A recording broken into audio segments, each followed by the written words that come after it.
All right, I will say good morning. Good morning. Let us begin. We have a lot to do today, Baruch Hashem. As literally today is Hazman Katzar v'Hamalacha Meruba. A lot to do, not a lot of time. But imminent Hashem, we will get done what we have to do.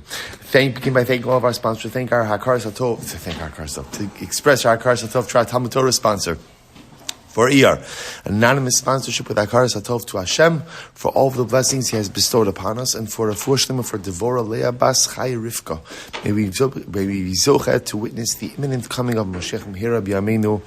Amen. To thank our week of learning sponsor Shmuel Robyn Korobkin in commemoration of Shmuel's father's yahrzeit, Leonard Korobkin, Lipa ben Yechezkel HaKohen. We hope that in the merit of our TAMLUD Torah, then Hashem will have an aliyah and the family a nechama. So with that, let us begin. So today's daf is Pei Vav 86. We are picking up absolutely nowhere near the beginning of Pei Vav. But Emir Hashem, we are picking up on Pei Hey Amud Aleph 85a. Yes, you heard that right. 85a. Thank you. And we are picking up 2, 4, 6, 8 lines up from the bottom. Rav Yosef, you both see incredible Gemara today. Rav Yosef arba'in tanisa va'akruya lo yamushu mipicha. So Rav Yosef fasted for 40 days, and ultimately, again, they broadcasted to him a message in a dream: lo yamushu mipicha. Torah will never leave you. Torah will never leave you. So again, in the merit of those fast days, he fasted for the purpose of knowing that spirituality would not depart from him. Good. He fasted another 40 days. Sorry. Good. He fasted another 40 days, and what happened? Yosef Arba'in Tanis Achrisi. He went ahead and he fasted another 40 days. V'akruya lo yomosh mipicha umipi zaracha. He fasted another 40 days, and what did he see? That the Torah said that the dream in the pasuk he saw, Torah will not depart your descendants. So after the first 40 days, again, the message that was broadcasted was Torah will not depart you. After the second set of 40 fast days, Torah will not leave your descendants. Yosef Mea Tanis Achrini. He fasted another 100 days. So the Gemara says, Asa va'akriyu lo yomush mipicha, o mipi zaracha, o mipi zera zaracha. He fasted another 100 days, and what the message that was broadcasted in the dream, ultimately, again, that Torah will not depart you, your children, or your grandchildren. I will say, again, tying into yesterday's daf, Amr Mikan ve'ilach, lo tzarichna. After this now, I am assured of spiritual continuity. Torah machzaras alachsanya shala. So I will say, it's really part of yesterday's Gemara that, remember, once a family is zoche to have Torah in it for 3 generations, then as we saw in yesterday's daf, we ended off with the Katzker yesterday. Torah machzaras alachsanya shala. As the Katzker said, it's not a guarantee. It's not a guarantee that all future generations will be steeped in Torah, but it is a guarantee that Torah will always make its way back to that particular mishpacha. And therefore, again, once he saw this in the dream, then ultimately he felt his spiritual avodah was accomplished. Rabbi Zera, ki have a incredible Gemara. Rabbi Zera, ki salach la'aradi Yisrael, Yosef mea ta'anisa, delishtachach Gemara bavla'a minei, ki hechi delo nitradei. Rabbi said, this is wild. Rabbi Zera, when he went up to Eretz Yisrael, he davened. Listen to this. He davened that he should forget Talmud Bavli in order to be able to learn Talmud Yerushalmi. Right? Again, we'll say, Talmud Bavli and Talmud Yerushalmi are very, very different. And so the wording is different, the setup is different, the conceptual constructs are different. So it's incredible. So Rabbi Zera, who was an incredible Talmud Chacham, fasted 100 fast days that he should forget Talmud Bavli, so that he should have a clear mind to be able to learn Talmud Yerushalmi. Rashi says over here, "Delo nitradei ki sha'ala le'eretz Yisrael lilmod mipi Rabbi Yochanan v'Amorah shebe'eretz Yisrael lo hayu b'nei machlokes v'nochin zelazeh kishman ki darmina v'sanhedrin umiyashvin esatamim below kushel sipirukin." So Rashi understands over here that in general the derech in Bavel was like learning through questioning and contradicting. In Eretz Yisrael, they had a very different model. They were very calm with each other, right? They were very deferential to one another. So he felt that he had to almost like forget what he knew, both in concept as well as in approach, in order to be able to maximize his experience in Eretz Yisrael. I will say there is a tremendous Mosar Haskel in this, that sometimes in order to be able to move forward in life, you have to be able to forget or to undo a lot of the things that you've done already. It's like what Shlomo HaMelech says in Koheles. It's incredible. He says, Eis lintoa ve'eis la'akor natua.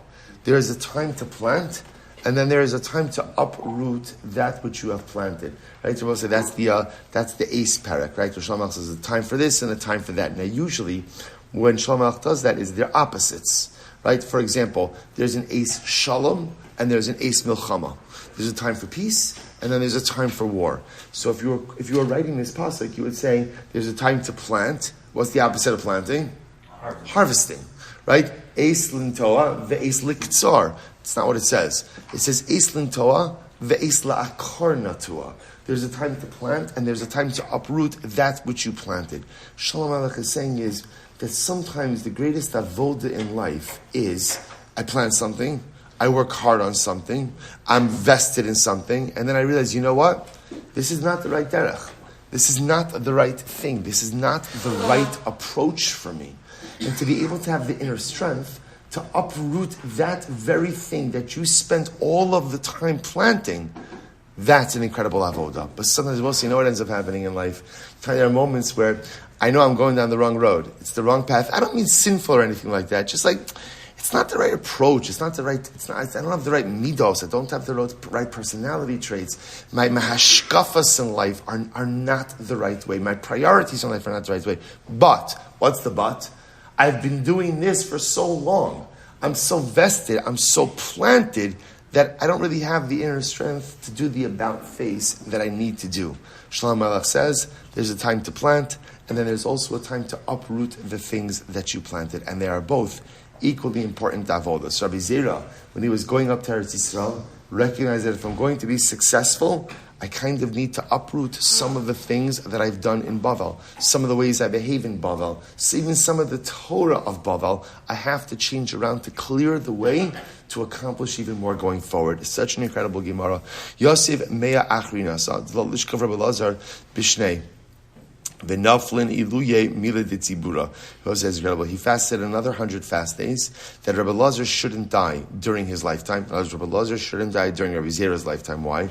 Rabbi Lazar was the one who handled communal matters. So Rabbi Zera davened for the longevity of Rabbi Lazar. Why? Because if Rabbi Lazar would die, then communal matters would fall upon Rabbi Zera's shoulders. Now what happens when communal matters fall on your shoulders? You have absolutely no time for learning, or for anything else for that matter, right? So the Maisa, it's incredible. So Rabbi Zera davened that Rabbi Lazar should have a nice long life. He should continue to take care of the communal matters, and I'll stay in the base medrash. Incredible. And also Rabbi Zera davened that the fires of Gehenna should have no effect on him. Now this is incredible. So the Gemara says, Kol tfasin yom and havabadik nafshe. Every 30 days, Rabbi Zera would check, would kind of do like a self-test, that he was not subject to the fires of Gehenna. How would he do that? So listen to this. This is pretty wild. Shagar tanura salak v'yasa b'gaveh. So he fired up an oven, like one of these walk-in ovens, and he would go and sit in it. And if the oven had no impact on him, he felt that was representative that the fires of Gehenna would have no impact on him as well. So the Gemara says, Yom achad yavu be'rabbanon einei v'echrichu shakeh. What happened? One day, the rabbis kind of got wind of what he was doing, so that he was walking into the oven. They kind of cast an eye upon him. It looked a little arrogant, looked a little haughty. And what happened? He ended up singeing his legs. More specifically, shaker, his thighs. So the Gemara says, after that they called him Katin Charech Shakeh, the short guy with the singed thighs. I don't know, it doesn't really seem like a very imaginative name. I felt like they could have done better with that one. But all right, but Lamaisa, that's what they called him. Amrav Yehuda Amrav, Mai Dichsiv ki ha'isha chacham, mi ha'isha chacham, v'yavin es zos, v'asher diber pi Hashem elav yagida, ama avda ha'aretz. So both say, so the pasuk over here is talking about who is the wise person who could understand why Eretz Yisrael was lost. A reference to the destruction of the Beis HaMikdash and subsequent galus. What was the reason for the loss? So the Gemara says, Davar zeh, Amud Beis will say, Pei Ham Beis 85b. Davar zeh, Amru Chacham v'lo Pershu, Amru Nevi'ah v'lo Pershu, Ad Shepir Shakadosh Baruch Hu ba'atzmo. Everyone was trying to figure out what was the reason why we lost Eretz Yisrael. Everyone trying to figure it out until HaKadosh Baruch Hu came along and explained it himself. Shnei Amar v'yomer Hashem, Al Ozvam es Torasi Asher Nasati Lefneim. Why did we lose Eretz Yisrael? Why did we lose Eretz Yisrael? Because we left Torah. Amar Rabbi Yehuda Amar Rav, Shelo Berchu Bat Torah B'Tchila. What does it mean that we left Torah? So we'll say famous Gemara. Why did we lose the Beis Hamikdash? Because we did not recite Birchas HaTorah. We did not recite Birchas HaTorah. I will say now there's a lot to say about this. Rashi points out over here that what does it mean that we lost Eretz Yisrael because we didn't say Birchas HaTorah? So Rashi has a phrase, he says, V'chivan delo mevarchi galya datayhu she'ena matana chashuva lahem. So I will say, the whole yisod of Birchas HaTorah is a twofold yisod. Number one, it's a recognition that Torah comes from HaKadosh Baruch Hu. Just like I make a bracha before I drink my cup of coffee, because I recognize that it comes the apple, that it comes from HaKadosh Baruch Hu. So too again, when I make a bracha before Torah, that bracha represents that I recognize that Torah comes from HaKadosh Baruch Hu. But what a bracha also represents is a spiritual preparatory act. And this bracha represents the idea that I recognize that what I'm about to do is incredibly important, and I can't roll into it without any preparation. The idea that they didn't make Birchas HaTorah before they learned represents they didn't really appreciate the greatness of Torah. And when you don't appreciate the greatness of Torah, ultimately one comes to take it for granted. One comes and over time not only take it for granted, but even trample over its precepts. So the lack of Birchas HaTorah, the lack of recognition, A, that it comes from Hashem, the lack of recognition that B, it's so holy that it requires preparation, that lack of appreciation ultimately led to a degradation or decomposition of Torah standards, which led to the erosion of an entire societal fabric, which then led to the destruction of Beis Hamikdash and loss of Eretz Yisrael. Incredible. So the Gemara goes back to Amar Rav Chama Ma'id Chsiv. What's the meaning of the pasuk that says, "Believe novon tanuach chachma ubekerev ksilim tivada." Believe novon tanuach chachma. What does that mean? In a smart, in an understanding heart, wisdom will reside. Say Talmud Chacham and Talmud Chacham. This refers to a Torah scholar, son of a Torah scholar. Ubekerev ksilim tivada. Zet Talmud Chacham and Haaretz. And literally again, the hearts of the foolish it will be known. This refers to a Talmud Chacham who's the son of an Am Haaretz. Amar Ula said, Hainu Darmi Inshid is what people say, Astira Bilegina Kish Karya. Both say this is a great phrase. So Ula says what people say, when you have one coin in a container, it makes a lot of noise. As I both say, that sometimes the people who make the greatest amount of noise are the people who have the least amount of value on the inside, right? Because what happens when the container is filled up with coins? When you shake it, it doesn't make a lot of noise because there's so much in there. But yet again, you have the container with one coin, rattle that around, and mamish again, it makes a lot of noise. Sometimes the people who make a lot of noise are those who have the least amount of value contained within.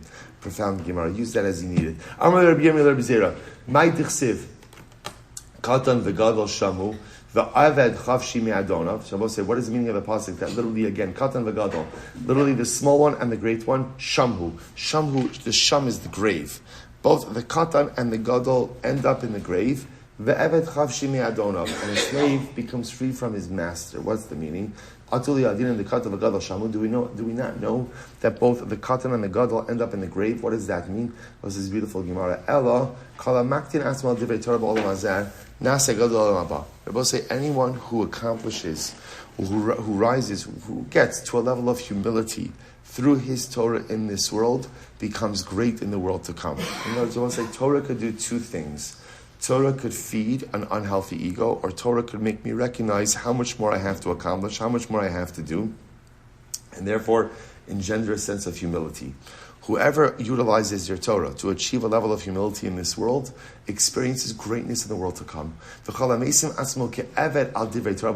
wide line, Pehem and base 85b, and whoever goes ahead and makes himself an Eved, like a servant in Torah in this world, what a beautiful Gemara. If you make yourself a servant to Torah in this world, you experience unbridled freedom in the world to come. What an incredible idea. This world is meant for servitude, so that we can experience freedom in Olam Haba. So beautiful. Reish Lakish have a Metzia ma'arta d'Rabbanan. So we'll say Reish Lakish.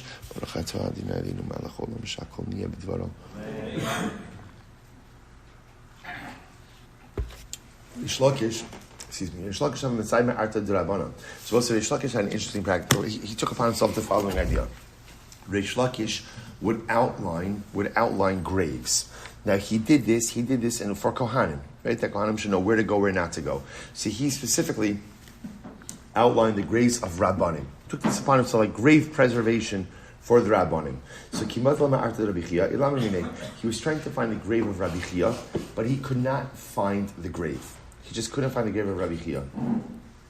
So the Gemara says, so Chalash Daite, he was very upset, like he didn't know why am I not zoche to find the grave of Rabbi Chia. Amar Ribbono Shel Olam Lo Pilpalti Torah Kamoso. He says, Ribbono Shel Olam, have I not discussed, literally have I not engaged in Torah discourse like Rabbi Chia? In other words, why am I not able to find his grave? Yahrzeit Sabaskal Va'amra Lo Torah Kamoso Pilpalto Torah Kamoso Lo Ribatzta. We'll say this is incredible. You've spoken as much Torah as Rabbi Chia. You know what the difference is? You have not disseminated as much Torah as Rabbi Chia. We'll say this becomes a theme that we see over and over and over. When it comes to Ruchnius, I will say it is not about amassing it for the self. Or I should say, one has to amass personal Ruchnius, but only for the sake of being able to share it with others. That's my avoda. Take your Ruchnius, take your Kedusha, and pay it forward. The Gemara goes weiter. Ki havu minsu, Rabbi Chanina, Rabbi Chia. This is incredible Gemara. When Rabbi Chanina and Rabbi Chia would go ahead and argue in the base medrash, they had a disagreement about a particular sugya. Watch this. Rabbi Chanina and Rabbi Chia. Bahadi didi kaminasni. You're arguing with me? Chas v'shalom. Imishtach chatar miYisrael mahadronala mepilpulei. So says this. So Rabbi Chanina would say to right? Can you imagine? They're in the base medrash. They're arguing about a particular topic. Rabbi Chanina would say to Rabbi Chia, you're arguing with me? Do you know who I am? Right? If Torah would be forgotten from Klal Yisrael, I could reconstruct the entirety of Torah from my own discourses. Right? He was trying to say, stop arguing with me. And I was say, sometimes like you're in an argument with someone. This happens. I'm learning also. These statements sound arrogant, but they're not meant to be arrogant. They're almost meant to say, come on, stop. Why are you arguing with me? I know what I'm talking about, right? Even if Torah were to be forgotten from Klal Yisrael, I could reconstruct it from my own discourses, from my own shiurim. You're arguing with me? I have ensured that Torah will never be forgotten. Now, as Rabbi Chanina, you're saying if Torah were to be forgotten, we could reconstruct it from your discourses. I'll tell you one better. I have ensured that Torah will never be forgotten. How can you ensure that? Rabbi says a beautiful Gemara. So what? So Rabbi Chia, what did Rabbi Chia do? Azulna v'shadina kista. Number one, Rabbi Chia said, I planted flax. Right? And then I grew the flax, I harvested the flax, I made the flax into nets. With the nets, I captured deer. With the deer, I slaughtered it, tavi. I fed its meat to orphans. And I used the hide, I used the skin of the deer to write for parchment, and I wrote various scrolls. What did I write? And I wrote the 5 chumashim, each chumash on a different scroll. And I went to the city. And I taught 1 chumash to 1 kid. Right? I gathered 5 students. I taught each student 1 chumash. Umasnino, Shisinu Kishisa Sidre, and I wrote the 6 orders of the Mishnah, 1 order per scroll, and I taught it to 6 different kids. Va'amarna lahu. So we'll say, so now what did he do? He taught 5 students chumash, each one a different chumash, 6 students a different seder of the Mishnah, and he said, Chevra, va'amarna lahu, ad hadarna va'asina akru ahadadi, va'asnu adadi va'abdidei l'tordol t'shachim Yisrael. And I listened to what I said. I said, now, Chevra, each of you students, each of you know a chumash. Each of you teach the chumash you know to the other. Each of you who learned the Seder of Mishnah, take the Seder you learned and teach it to the other. And in doing that, Rabbi Chia said, I ensured that Torah will never be forgotten. And I will say, there is so much enormity in what Rabbi Chia did. I will say, but this idea that what Rabbi Chia did understood, the eternality or continuity of Torah can never rest with one person. The job of a leader is to always ensure continuity. So what Rabbi Chia did is I took the Torah, I taught it to the next generation, and I empowered them to teach one another. And in that, we ensure that Torah keeps on being taught and Torah keeps going forward. It's incredible.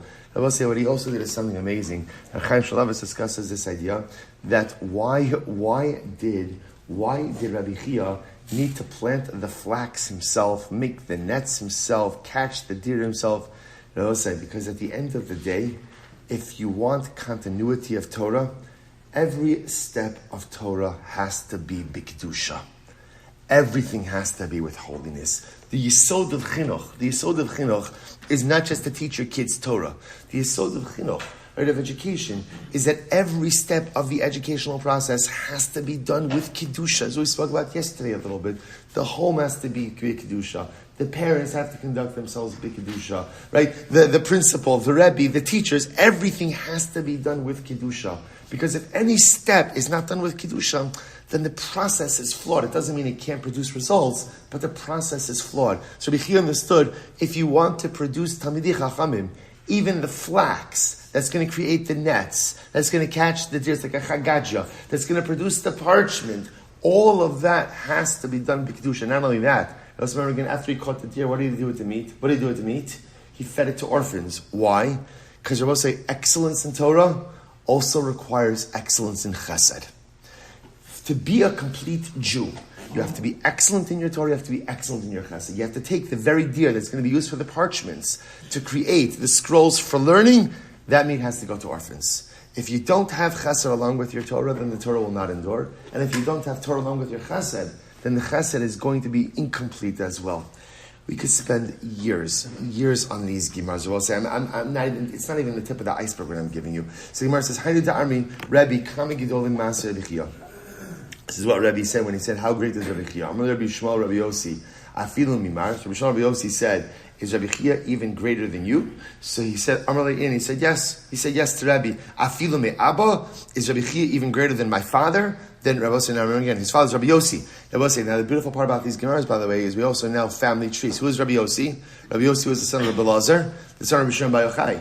Right? Says he even greater is Rabbi Chia, even greater than my, and remember again, we learned Rabbi Yossi's life story, right? Rabbi Yossi started out like, not good, right? Like not good. I was supposed to say living like in the brothels, like literally again living a life of immorality. So as great as Rabbi Chia is he greater than my father? Amar chas v'shalom lo tehei kazos b'yisrael. Rabbi Yossi's on a different level. Rabbi Yossi, who spent the first years of his life in immorality, in decadence. Rabbi Yossi, who turned his life around and became even as great as Rabbi Chia is. Rabbi Chia doesn't hold the candle to Rabbi Yossi. It's incredible. Amar Rabbi Zera, Amesh nearly Rabbi Yossi, Rabbi Chanina. So listen to this. Rabbi Zera said last night, Rabbi Yossi, Rabbi Chanina appeared to me. He appeared to me, right in a dream. Amarti lo, eitzel miyata takua. Tell me who are you sitting in the yeshiva Shalmala, in the celestial yeshiva, who are you sitting next to? Amar eitz Rabbi Yochanan. Rabbi Yochanan eitzel me. Who's Rabbi Yochanan next to? Rabbi Yanai. Rabbi Yanai eitzel me. Eitz Rabbi Chanina. Rabbi Chanina eitzel me. Eitz Rabbi Chia. But can you imagine this? This is the yeshiva Shalmala, right? The celestial yeshiva. Can you imagine walking in? It's incredible. So the Gemara says, eitzel me. So the Gemara says, eitzel me Rabbi Chia. I'm sorry, Rabbi Chanina eitzel me. Eitz Rabbi Chia. Amarti lo. Rabbi Yochanan eitzel Rabbi Chia lo. Why is Rabbi Yochanan it's Rabbi Chia? Amarti li ba'asar de zekukim de nura ubiurin de isha man ayel barnafcha lekamon. So literally again in a place of lightning bolts, in a place of torches, will the son of the blacksmith come in there? In other words, as great as apparently as Reb Nachman was, his place wasn't by Rabbi Chia. Okay, so the Gemara says as follows: Amarav Chaviva Ashtoi li. I'm sorry. Amarav Chaviva Ishtoi li Rav Chaviva Bar Surmiki Chazi Humerabanan Dav Shchiach Elio Gabe. First, listen to this. So now Rav Chaviva told the following story to Rav Chaviva Bar Surmiki. Right, there was a particular Talmud Chacham who was always visited by Eliyahu Hanavi. To the Tzafra Havish Shapirin Inei Ula Arta Damyan Kidemakilin Benura. And so as Talmud Chacham, in the morning his eyes were fine, but by the evening his eyes looked like they were singed. So the Gemara said, Amrile, my high. So to him, what happened to you? Elio said to me, I said to Elio, Achvili Rabbanon Kisaki Lemesifta Derakia. So Talmud Chacham said to Elio, I want to see the Talmidei Chachamim when they ascend to the Yeshiva Shamala. Show me the image of the Talmidei Chachamim ascending, going up to the Yeshiva Shamala. Amrali bekulu masas listakule buhu lebar minahurka de Rabbi Chia to tistakalbe. So Eliyahu said to Tam Chacham, okay, I'll let you see, but on one condition. You cannot look at the throne of Rabbi Chia. Apparently, again, the Talmidei Chacham sit on thrones as they go up to the Yeshiva Shalmala. You can look at everything, but you cannot look at the throne of Rabbi Chia. Okay. Amrale, so the Gemara says, so what happened? My simanayu. So Eliyahu says to Tam Chacham, how will you know which is the throne of Rabbi Chia? Bekulu azli malachi kisaki v'nachsi lebar me gur haka Rabbi Chia deminafshi sali v'nachis. By all the other thrones, the malachim take the thrones up and down. Rabbi Chia's throne moves by itself. So the Gemara says, listen to this. Lo matzai lo okma anafshe istakili behu asu trei botiti dnura umachyu lahu gavra v'samenaihu le'inei. So the Talmud Chacham said, I couldn't resist. I know Eliyahu Navi told me not to look, but I could not hold myself back. I looked at the throne of Rabbi Chia, and literally again, like two bolts of fire came out, and they blinded me. L'machar azli ashteche ama'arta. The next day I went to daven by the grave of Rabbi Chia. Amina masneisa demar masnina v'stoi. So Talmud Chacham said, Rabbi Chia, I need my eyes to be able to study your Torah. Give me back my sight so I can study your Torah, and I was healed. Incredible. Eliyahu have a shchiach b'mesivta de Rebbe. Both say, watch this. So Eliyahu used to always come to the yeshiva of Rebbe. Yom achad reish yarcha, but one day it was Rosh Chodesh. Was it? By the way, just imagine that statement for just a second, right? So Eliyahu Hanavi used to come to the yeshiva of Rebbe. The Gemara just writes, I came to the yeshiva of Rebbe. What happened? One day, Yom achad reish yarcha hava. One day it was Rosh Chodesh. Nagale v'lo asa. So Eliyahu Hanavi was late. It was 8. So apparently even Eliyahu Navi, right? At time, right, shows up a little bit late. So the Gemara says, what happened? So the Gemara says, Amrle, so Velas, Amrle, my time and Agale Lamar. So we'll say, by the way, get ready for this. Rebbe says to Eliyahu Navi, why are you late? So we'll say, so the next time someone gets a little bit of harassing, right, text from me, don't say, come on, lay off, right? Again, if Rebbe could give a little bit of musar to Eliyahu, right, why were you late? Which I will say, seems to indicate something amazing, that one really, if Eliyahu Navi gets a hard time for being late, I would say, and Eliyahu Navi, I would imagine, has no shortage of excuses about what he was involved in, right? But Lamaisa, it's a good musar, right? I'll say, if something is important, be on time. Because if I'm not on time, then just indicates that it doesn't hold the same level of importance, right? We know, for important things, we're always makbid to be there when we need to be there. And I always say, timeliness or lack thereof with something demonstrates the regard in which you hold that particular. Of course, there are extenuating circumstances. I'm not getting into that, right? But lamaisa, it's important to understand how you show. So I will say, this is why, again, coming late for davening. It's not just coming late for davening. I will say, just understand, if you're late for davening, you are broadcasting to all those around you what davening means to you. It's the same way. If you had a business meeting and you ran in 15 minutes late, 20 minutes late, again, other people around the table are going to be like, clearly you're not taking the deal seriously. If you were taking the deal seriously, you would have been here 5 minutes early. So we don't mean to do it. But when you walk in late to tefillah, what you're broadcasting is, this is not that important. Because if it was, I would have been here, if not a little bit early, at least on time. I'm late for learning, I'm late for davening. Again, we don't mean to broadcast these messages, but it's important to understand that is the non-verbal communication we are emoting about things for which we are late. An incredible musar. So the Gemara goes weiter. Amrle, so it's going to be interesting to see what Eliyahu Navi's excuse is. Amrle, Adu ukimna li Avram umashine yadei umatzli umagnine le v'chin li Yitzchak v'chin li Yaakov. So what does Eliyahu Navi say? Every single morning I have to wake Avram Avinu up. I have to help him wash his hands. He davens, and then I lay him back down. So I just want to point out, we could spend literally a whole day, a whole shir just on this Gemara. What does this mean? Eliyahu Navi is saying, listen, I help the avos get up in the morning and be able to go ahead and daven. So therefore, again, that's why I'm late. The Gemara didn't have to do this for Avram, for Yitzchak, and for Yaakov. And therefore, again, And therefore, again, I'm late. So Eliyahu, why don't you wake them all up at once? The Bava says, incredible. Savri takfi barachami u'maisile lemashiach below zmanei. Wow. Because Eliyahu says, I can't. Because if Avram, Yitzchak, and Yaakov were to daven at the same time, then it would bring Mashiach. It would bring Mashiach, even though it's not the right time. So the instructions I have is to wake them up successively. That's why I'm late. Incredible. I will say, so by the way, it must have also been, again, when you bring the story together, so why wasn't he late every day? That's why the Gemara introduces that it was Rosh Chodesh. It was Rosh Chodesh. So apparently, again, there was Musaf, there was Kriyas HaTorah, there was Halal. I'm sure they do a Kalbach Halal, the Ava. So there's no Shaila. Right? So therefore, again, it took a longer time. So because it took a longer time, that's why he was late. Incredible. Amarle, v'yesh tug masa ba'olam hazeh. Tell me, is there anyone, so what's this obvious way Eliyahu was saying was that the Avos have this tremendous koach hatfilah, this power of prayer, that if they were to daven together, let's say you understand what this means, that if they were to daven together, they would be able to bring Mashiach, through their tefillas, even though it wasn't yet the right time for Mashiach. So Rebbe asks, is there anyone in this world who has that power of prayer? Amarle, yeah, Ikar Rabbi Chia Banav. Yep, Rabbi Chia and his sons. We'll say constantly, we keep coming back to Rabbi Chia. Rabbi Chia and his sons. So I'll say, watch this. So the Gemara said, Gaz Rabbi Tanisa, Rabbi decreed to fast this. Rabbi wanted to test this out. He wanted to test this out, the power of Tila of Rabbi Chia and his sons. So what does he do? He declared a fast day. Achsinu Rabbi Chia Ubanav. So he gathered Rabbi Chia and his sons to daven. So Amar Mashiv Aruach v'nash bazeka. Rabbi Chia said Mashiv Aruach, and the wind began to blow. Amar Morid Agashem uva'asa mitra. So Morid Agashem began to rain. Kimata l'meimer mechayim mesim. So Rabbi Chia was about to get up to the bracha, right to the phrase mechayim mesim. Ragash alma. An earthquake began. Amri Barakia man gali razia ba'alma. Who gave away my secrets in this Baruch Baruch? Who said?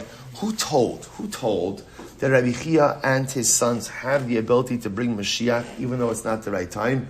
Amri Eliyahu. So somehow, again, I will say they said it was Eliyahu. Eliyahu gave away the secrets. Asyuhu Eliyahu machyu shisin pulsi dinura. So we'll say, so literally again, they brought Eliyahu to the base in Shalmala and they lashed him with 60 lightning rods. Also, idmile keduba dinura al benahu v'tardinu. So at this point, Eliyahu Hanavi walked into the shul where they were holding the tefillah gathering, and he appeared as a fiery bear. I'll say, and when there's a fiery bear that shows up, you find the nearest exit, right? So the Maisa, they dispersed. The tefillah gathering was dispersed, and that was the end of that. I will say, by the way, just incredible, right? Incredible, just that imagery of the Avos, right? That every single morning, Avram, Yitzchak, and Yaakov, Eliyahu comes, knocks on the door, helps them out of bed, brings Negel Vaso to them, they wash, they daven, and then they lay back down. The imagery is so profound. Okay, let's go right there. Shmuel Yarchino, Asiyed Rabbi Hava. Shmuel Yarchino, that was his name. Yarchino, Rashi points out over here, he was called Yarchino from Lashon of Yareach or Yerach, which means month. He was an expert in calendrical matters. He was also a physician. He was Rebbe's doctor. So what happened? So the Gemara says, Cholosh Rebbe be'enei. So Rebbe had some type of eye ailment. Yesterday we saw about Rebbe's stones, right? And we'll see about other illnesses of Rebbe. Amar le imli l'chas samo. So doctor said, Shmuel said, no problem. I have an ointment for you, and I'll put it in your eye. Amar lo yachilna. He said, I can't do it. I can't have it put in my eye. I'm just too squeamish. So asher l'cha mishtar. Fine, let me apply it by your eye and it'll go in. Amar le lo yachal, I can't do it. Havamosiv le begufsa desamni tu si beisadja ve'issi. So we'll say, so what happens? So instead, what did Shmuel do? Interesting. He put the ointment underneath Rebbe's pillow, and apparently, again, Rebbe was able to get absorbed into Rebbe's eyes through the pillow. Fine. So the Gemara said he was healed. Rebbe wanted to give Shmuel smicha, but somehow, it never worked out. So Rashi points out either it never worked out that just there were always circumstances coming up, or remember again, smicha requires a beis din. They can never gather the beis din. It never worked out. So Shmuel said to Rebbe, don't be upset. I've seen the Sefer of Adam Arishon. Now, we'll say Sefer of Adam Arishon is literally a book of ancient wisdom. that has certain prophecies in it. It's certain nevuah. So this is incredible. So I don't know I don't know who has the Sefer of Adam HaRishon, where that is, how you access that. I don't think it's on Sefaria, right? I'm not sure. Right? But Lamaisa, he said, don't worry, I saw it in the Sefer of Adam HaRishon. Evksiv Bei Shmuel Yarchinoi, Shmuel Bosei Top of Pevav. Today's daf. Excellent, right? Good for us. So what happens? The Gemara says, follows, and what does it say in the Sefer of Adam HaRishon? Shmuel Yarchinoi, Chacham Yiskri. He's going to be called the Chacham, for Rebbe Lo Yiskri, but he'll never be called Rebbe. He'll never get smicha. Va'asu de Rebbe al Yado, but he will heal Rebbe. So the Gemara says, Ta Rebbe Nasan. So the Gemara says, Tehei Rebbe Nasan, Sof Mishnah. So we'll say, so now, once the Gemara spoke about the Sefer of Adam HaRishon, the Gemara tells us other stuff that's written in the Sefer of Adam HaRishon, which is what? So the Gemara says, so Tehei Rebbe Nasan, Sof Mishnah. Rebbe and Rabbi Nasan will be the end of the Mishnah. In other words, they will be the last Rabbanim in the era of the Mishnah, and the codifiers of the Mishnah. Ravashi Ravina Sof Hora. Ravina Ravashi, they will be the codifiers of the Gemara. V'simanuch ad avo al mikdashi al avina lacharisam. Rav Kana, ishtoili Rav Chama barbarte dechasa. So Rav Kana said as follows. Rav Chama, the son of the daughter of Chasa, said to me the following. Rabbi Bar Nachmani, agav shmada nach nafshe. Rabbi Bar Nachmani. So what's the Rabbi Bar Nachmani is Rabbi. Is Rabbi. So ultimately, again, the Gemara says, Rashi points out over here, he was one who often argued on Rav Yosef. So Rabbi Bar Nachmani, he died because of persecution. In other words, he died because of the pain of persecution. What happened? I will say, watch this. So they started speaking ill of Rabbi Bar Nachmani, of Rabbi, in the house of the king, in the palace. So we'll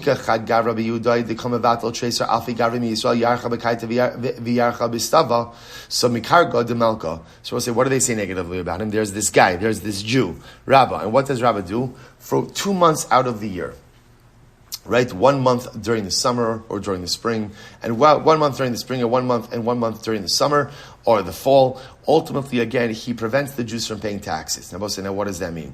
What it's referring to is that in Nisan and Tishrei, people would often go to Rabbah in order to learn, right? In Nisan to learn the halachas of Pesach, and in Tishrei to learn the halachas of all the Yomim Tovim. As a result, they were not home.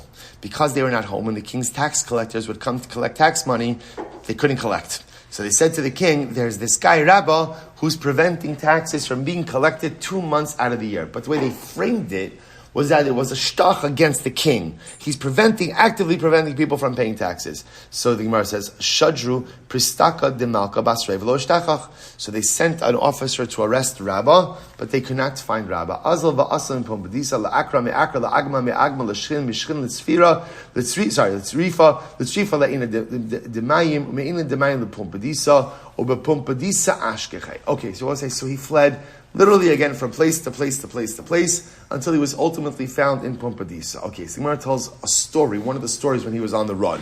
So Ikla Parstika de Malka lahu ushpiza de Rabba Krivu de Rabba. So we'll say one time the officer of the king came to the same inn that Rabba was hiding. So Rabba was on the run. He checked into a particular inn, and it just so happened that the officer of the king came into the same inn. What happened? Krivu tachal kamei vashkua treikasi. So the officer is seated there, and they're serving him. They bring a table before him, and they give him 2 cups of wine. And ultimately, again, after the 2 glasses of wine, they remove the table. His face turned backwards. I will say, now, what is that? So remember again, we've learned this Gemara. The Gemara talks about the detrimental effect of zugos.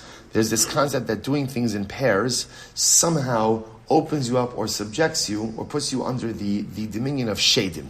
And all kinds of negative things could happen. So the guy drank 2 cups of wine, that's a pair, right? And therefore, halacha l'maisa. Therefore, again, he went ahead and something happened to him. He was under the influence of shadim.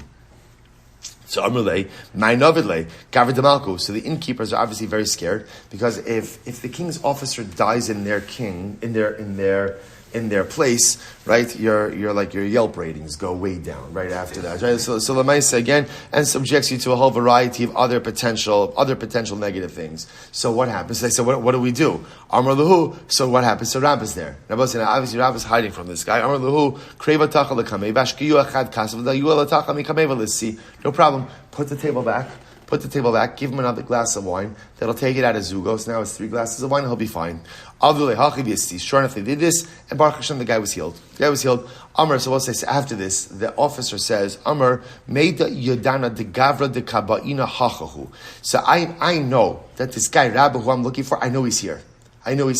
Because I know that it was clearly someone great who came up with this remedy, and so I know the guy that I'm running after is looking for. So the Gemara says, Ashkeche Amar, so he found Rabba. So Rabba's hiding place, good. He says to Rabba like this, Amar, Azil Nemeha. So the guy says like this, Rabba, I'm not bringing you in. I'm going to leave this place. Even if they would kill me, I will not reveal your whereabouts. However, Vinagidi Minagdina Le Maglina. But I have to tell you, if they torture me, I'm going to spill it. Right? In other words, if they kill me, okay, I could withstand that challenge. But if they torture me, I'm just saying, I'm going to reveal your whereabouts. Very fair, very fair. Asiu Kameh. So I say, so what happened? So Asiu Kameh. They brought him before. So what ends up happening? So they end up torturing the guy, right? They found Rabba. So the king found Rabba. They put Rabba So they put Rabba in a chamber and they slammed the door shut in the chamber. So they imprisoned Rabba. Okay. So Rabba davened, and a wall of the prison opened up, and he was able to escape into the swamp.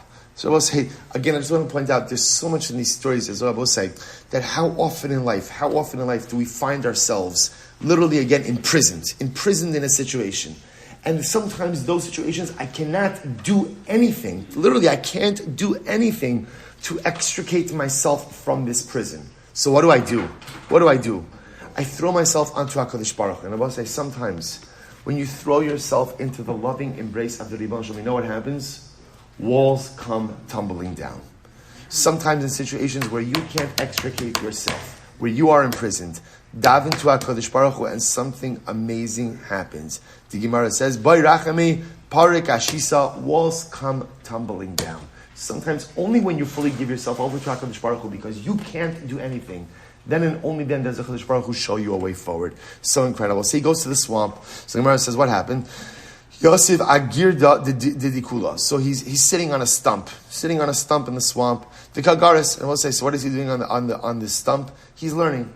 The Gemara will say, by the way, I just want to point out to you, one of the reasons why it is so incredibly important to learn, and to learn a lot, is so that Torah is part of you. So we'll say, here's what's incredible. What svarim does Rabbah have with him? What svarim does he have with him? Right? 0. The good news is he had a lifetime of learning Torah. So even though he did not go ahead and have any svarim with him, his Torah was with him, and he was able to learn without a svarim. So I remember I had a Rebbe in 5th grade who forced us to memorize Mishnayos. Literally forced us. Like it was unpleasant. It was unpleasant, right? And he said, I'm telling you, this will be the best thing you do in your life, because if you memorize these Mishnayos, then at the end of the day, even if you're in a time in life where you have nothing with you, you'll always have these Mishnayos. So I'll tell you something amazing. So it was 5th grade, Mashiach Sukkah. To this day, I remember those Mishnayos. I met this Rebbe a number of years ago, and I thanked him. I said, I did not like you at all the time that I had you, but you had one of the most profound experiences on my life, right? Because I remember again, literally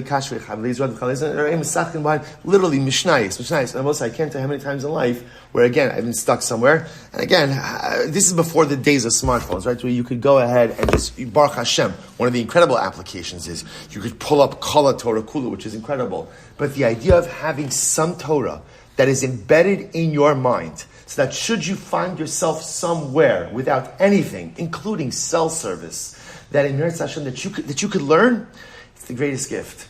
It's the greatest gift, and it's something to think about committing something to memory, so that no matter where I am, I have that Mishnah, I have that pasuk, or even I have that idea that I can chazer over in my mind. So literally, again, Rabbi's sitting in a swamp, and because he has Torah as part of who and what he is, therefore he's able to learn.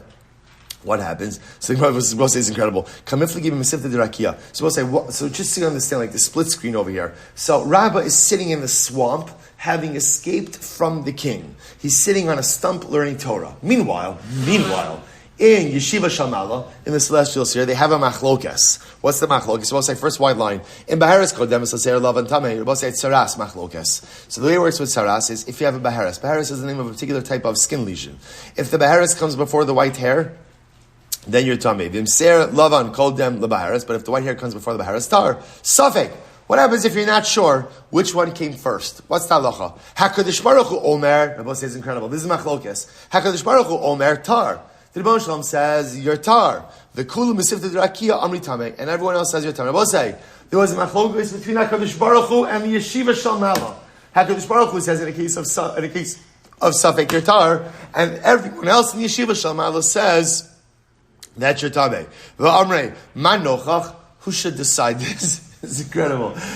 I don't know. I thought HaKadosh Baruch Hu always wins the day, but apparently not in Torah. Not in Torah. So who should be the deciding vote? So the Gemara says, Rabba Bar Nachmani. Rabbi Bar Nachmani, Ani Yachad B'Nigoyim, Ani Yachad Ba'alo. So what Rabbi Bar Nachmani said? So they said in Yeshiva Shalmala, we need the opinion of Rabba. We need the opinion. Rabba is the expert in Saras. We need him to weigh in on this. Only one problem. In order to go ahead and weigh in on the machlokas in Yeshiva Shalmala, where do you have to be? In the Yeshiva Shalmala. The only way to get to Yeshiva Shalmala is if you're dead.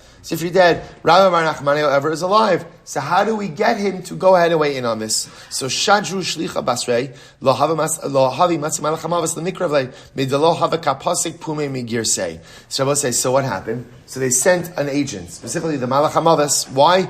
Bring Rabba to Yeshiva Shalmala. That's it. We need Rabba here.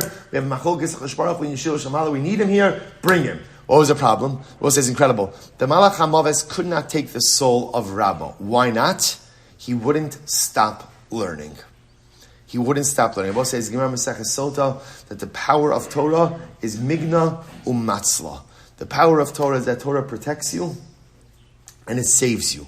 Right? Ultimately, it protects you against suffering and it saves you ultimately again from the Malach HaMaves. So the Malach HaMaves could not take Rabbah. So what happened? The Gemara says, Ad halkin lashav zeka va'avish beni vanish beni kani savar gunda de parashu. So we'll say then what happens? The wind blew. The reeds started rustling.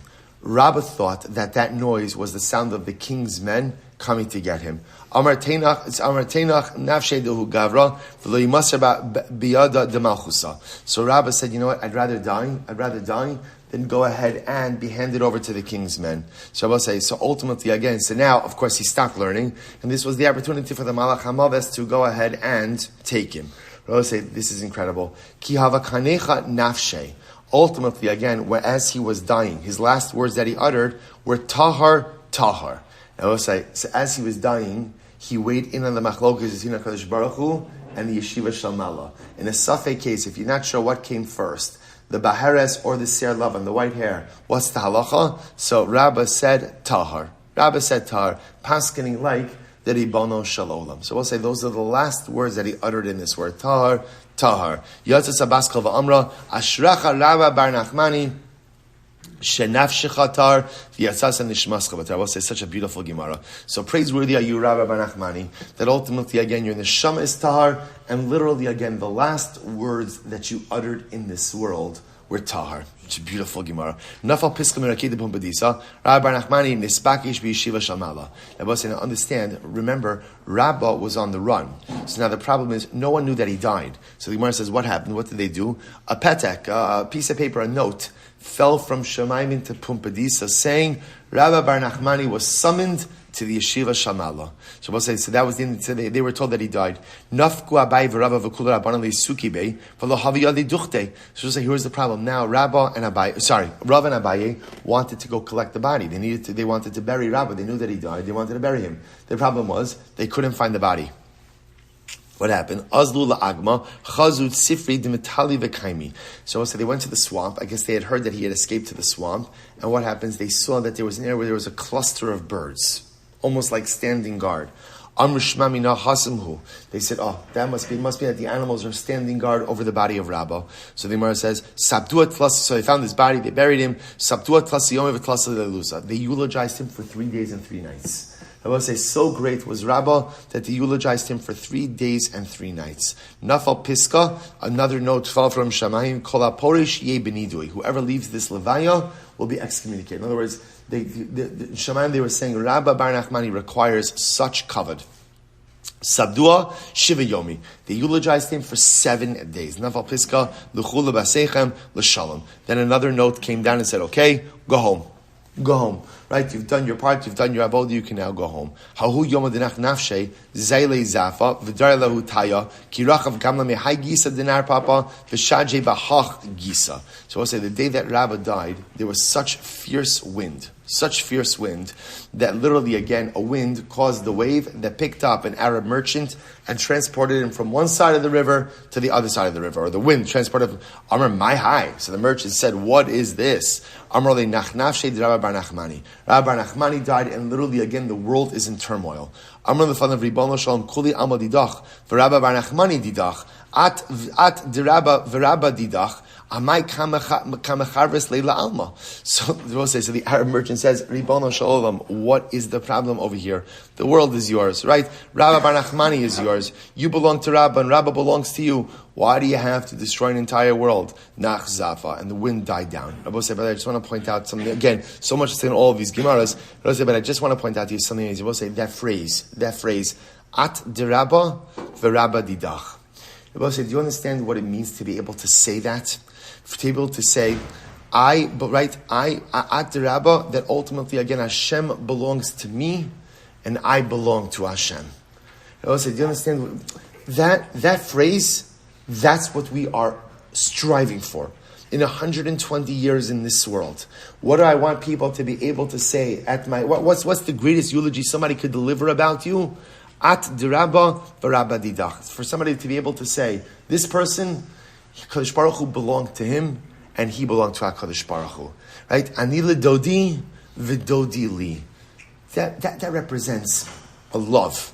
That represents an intertwining. So often in life, we suffice ourselves with just having like a casual relationship with HaKadosh Baruch Hu. Sure, yeah, we're good friends. We know each other well. We're good friends. That's not what we're aiming for, I will say. I want to be in love with HaKadosh Baruch Hu. I want it to be intertwined with HaKadosh Baruch Hu. I want anila dodi v'dodi li. I want at derabba v'rabba didach. That's what we are yearning for. As the Gemara goes weiter. Rabbi Shimon Chalafta bal basar hava. So we're back to discussions about obesity. Remember again, we'll say that's how this whole thing started, right? That's how this whole thing started. So let's get back to that. So the Gemara says Rabbi Shimon ben Chalafta bal basar hava. Shimon Chalafta was an obese individual. Yom Achat have a chamim alei. So we'll say one day it was very hot. Have a salik v'yasev ashina de TORAH. He went and he sat down on the mountaintop. So the Gemara says, Amar lei lebarte biti hanifi alai b'menifa va'ani etein lecha kichrin dinerd. So he said to his daughter, my daughter, do me a favor, fan me. Right, fan me. Right, fan some cool air onto me, and if you do, I'll pay you. Right, I'll pay you. In other words, he said, I'll give you this aromatic spice. Pay me in it, right? Fan me and I'll give you this aromatic spice. So what happened? Adahachi nashpa zeka. I will say, before she got a chance to do this, a beautiful wind blew, right? A breeze blew. Amar kama kichrin dinerd lemari dichi. How much do I owe HaKadosh Baruch Hu? Right? How much do I owe? I was going to pay my daughter for this wind, to fan me, and now again for this beautiful wind. How much do I owe HaKadosh Baruch Hu? I will say, by the way, a tremendous Musar Haskell about the beautiful things that we experience in life every single day, and how much Hakaras Hatov. I will say, you're right, you get a beautiful breeze. How much Hakaras Hatov you have to have for that? A beautiful sunrise, a beautiful sunset, right? We'll say we're often so focused on it's too hot, it's too cold, it's too humid, it's too rainy, it's too sunny, right? Sometimes just to take a step back and to recognize the beautiful things that HaKadosh Baruch Hu bestows upon us, just in the natural world, and to express our Hakaras Hatov for that. Incredible. Let's go right there. So we'll say, back to Gemara. But don't worry, just for a minute. Right? Remember again, we are learning Bava Metzia. So we'll say, remember again, so remember again, the Mishnah said when you hire workers, both the duration of the workday as well as what you feed them, right, is all Kamina Gamadina. So Gemara says, Hakol asuyemai, lasuye ba'asra, dinagi michrach rifta, umishti anpika, di amar luhu, kadima va'aisi luhu, va'amar lo kol kaminach. So we'll say, I'll give you an example. Where does this come up? Some of the following. Let's say the minhag is to feed your workers before they work, right? Give them something to eat, then they get to work. And you say to your workers, you know what, guys, you get a head start on working, and I'll bring your meal to you. The workers have a right to say, no, we're not doing that. That's not the way it works. The way it works is feed us first and work afterwards. Incredible. Let's go weiter. So the Gemara says, Ma'aser Rabbi Yochanan ben Masya Shomer no Sevasar. So remember again. The Mishnah said that halacha l'maisa, if you hire workers and it's the minhag Medina to feed them, then you feed them. Then the Gemara told the story of Rabbi Yochanan ben Masya, whose kid went out, hired workers, and the son said to his father, I hired workers and I agreed to feed them. So again, Rabbi Yochanan ben Masya said, oh my gosh, what did you do? You're going to have to feed them even like a Suda Shlomo HaMelech. And even if you do that, you haven't discharged your obligation. So I don't understand. Meiser, the story doesn't make sense. Because the Mishnah said, if the minhag Medina is to feed them, the minhag Medina is to feed them. So if that's the case, then what did Rabbi Yochanan's son do that was so wrong? So the Gemara says, Chisur Mechsavach Katani. They pasak lem mezonos. They both say, now let's listen to this. They'll say, if you live in a locale where it's understood that you're going to feed your workers, so you don't have to say anything. You don't have to say anything, right? It's understood. If in the employment arrangement you say to them, by the way, and I'm going to feed you, what does that mean? You're committing yourself to even a higher standard. So the Gemara says, so in Pasuk Lamizonos, if you explicitly agreed to feed the workers in a place where that's already the minhag Medina, riba lahem, that what you're committing to is even a higher standard of feeding them. So the Gemara tells the story, Rabbi Yochanan ben Masya, Shomer Libno, Rabbi Yochanan said to his son, go and hire workers. Halachu Pasuk Lamizonos. So the son went out, he hired workers, and he explicitly said to them, and by the way, I'm going to feed you. So now both say, so now it was the minhag Medina to feed them. By mentioning, again, I'm going to feed you, he was committing himself to even a higher level of support, of feeding. So the Gemara says, so Amar lo b'ni, afilu ata osalan kesuda shloma b'shayta li yotzei decha v'ascheimayin. Says, my son, now you've committed yourself to a higher standard. By committing yourself to a higher standard, again, there's no end, because now even if you give them a meal of Solomonic proportions, it's not going to be enough. Why? Shehin b'nei Avram Yitzchak v'Yakov. Okay, so it says the Gemara l'meimra, the Sudas of Avram Avinu adifa mid Shlomo. So is that to say ultimately again that the Suud of Avram Avinu was greater than the Suud of Shlomo? V'haksiv. But the Gemara said, but we learned in the pasuk. Also, listen to this. The Navi is describing the sheer volume ultimately again of Shlomo HaMelech's Suudos. So the Gemara said, listen to this. Vayhi lahem Shlomo liyom echad shloshim kor solas v'shishim kor kamach asara bakar berim v'asara bakar rein umeat son levar me'ayol utzvi v'yachmor u'barburim avusim. It was like, it's a lot of food, right? A lot of flour, a lot of animals, and again, this was just the meal of Shlomo HaMelech.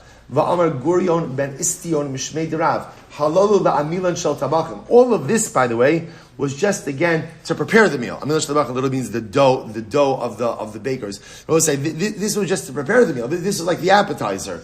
Rabbi Yitzchak Amar halalu l'tzikei kedera. This was all just to prepare one dish. Va'amar Rabbi Yitzchak elef nashon l'shlomo. Shlomo had 1,000 wives. Kol achaz va'achaz astalo bebeisa kach. So let's say, and again, this is what each of the wives prepared for Shlomo each day. You got this? This is what they prepared for Shlomo each day. Now we'll say, why did they each prepare this each day? So the Gemara says, my taima, zu svura shema etzli soid hayom, v'zu svura shema etzli soid hayom. So I will say, why? Each wife prepared a whole feast. Why? Because each one thought to themselves, what? Maybe the king will come to me. So they prepared a whole feast. They'll say, by the way, what a tremendous Moshe Haskell. Right? Each of these women prepared these lavish feasts. Why? Maybe the king will come to me. And if there's a possibility that the king will come to me, I have to be ready. They'll say, achas kama v'kama, each and every day, I'm not in doubt that the king will come to me. I know the king, the Melech Malchei Hamlachim, is going to spend the day with me. That's how it works day in and day out. And I will say, if the king is going to spend the day with me, I need to be prepared. My life has to be in a state of preparedness. My home has to be in a state of preparedness. Myself has to be in a state of preparedness. These were the preparations for maybe hosting the king. Alachas kama v'kama, when I know, I will say, I am hosting the king, the Melech Malchei Hamlachim, every single day. I have to make sure that my home, my personal home, the home of the self, or the literal home, is in a state of preparation to be able to host the Shekhinah each and every day. Overwhelming. So that's my Shalom Alech. Vilugabe Avram Ksiv, Bakaratz Avram. So we'll say by Avram Avinu, when he prepared the Suda for the Malachim, what did he prepare? Bakar, a cow, right? Vaikach ben Bakar Rach V'tov, from Rav Yehuda Amarav, ben Bakar Echad, Rach Shnayim V'tov Shlosha.